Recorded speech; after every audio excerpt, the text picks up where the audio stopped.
आजच सबस्क्राइब करा आणि आपल्या आवडत्या मालिकांचा आनंद लुटा। प्रियाला तर माझं तोंड बघायचं नाहीये।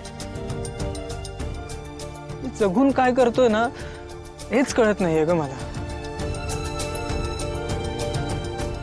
असो प्रीतम दादा, हे बघा असं नका बोलू तुम्ही। सगळ्यांना तुमची गरज आहे आणि सगळ्यात जास्त प्रियाला तुमची गरज आहे। या प्रकरणाचा तुम्हाला जितका त्रास होतोय ना त्यापेक्षा 100 पटीने जास्त तिला त्रास होत असेल। जर तुम्हीच असं बोलायला लागलात तर तिने काय करावं? हेच आहे ना सावली। प्रिया परत कधी माझ्यावर विश्वास ठेवू शकेल का? ती परत कधी माझं तोंड तरी बघेल? सावली, मला वाटत होतं की प्रिया प्रेग्नेंट आहे। उलटी आल्यासारखं वाटतंय पण होत नाही, असं खूप नॉशियस फीलिंग येतंय। अगं प्रिया प्रिया हे बघा, हे असं होतं आल्यापासून। पहिली तुम्हाला कळतंय का? आपल्याकडे ना गुड न्यूज आहे। प्रिया प्रेग्नंट आहे। म्हणजे मी बाबा होणार आहे? अरे तू काका होणार? मला पण या जगातला बेस्ट बाबा बनायचं। डॉक्टर, काय गुड न्यूज आहे ना? सॉरी मिस्टर प्रीतम, बाहेरच्या खाण्यामुळे त्यांना फूड पॉइझनिंग झालेलं आहे। इतकी स्वप्न रंगवली होती ना, पण आता तिला वाटतंय की असं प्रेम, माझी काळजी सगळं खोटं होतं। हे बघा, तुम्ही थोडा वेळ द्या। बायको आहे ती तुमची, तुम्हाला नक्की समजून घेईल। आणि तुम्हाला सांगू, नवरा बायकोचं नातं ना असंच असतं।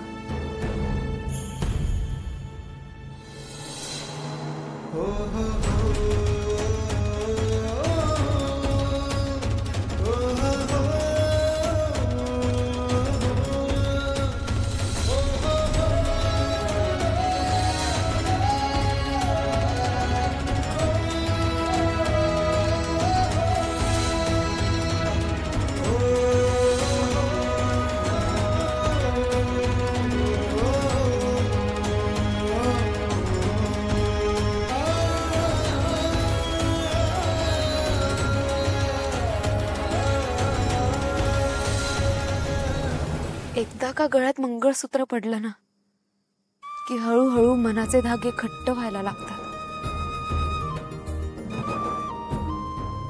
थँक्यू सावली, किती छान समजावून सांगितलंस, एकदम पारू सारखं। पारू काय आणि मी काय, आम्ही दोघी तुमच्यासोबत कायम असू। आणि प्रीतम दादा, एक विचारू? तुम्ही मोनिकाला तिच्या आईकडे का नाही पाठवत? नाही म्हणजे हे तुमच्यासाठी आणि तिच्यासाठी सुद्धा बरं होईल ना?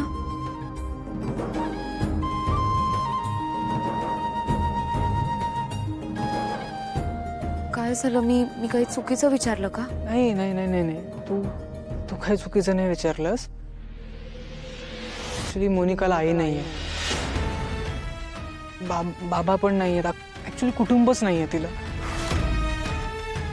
सो तिची सगळी काळजी घ्यायची जबाबदारी माझ्यावर आहे। आलोच।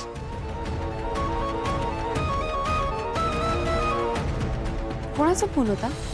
अगं माझ्या मॉमचा होता, तिचा राग गेला नाहीये ना अजून।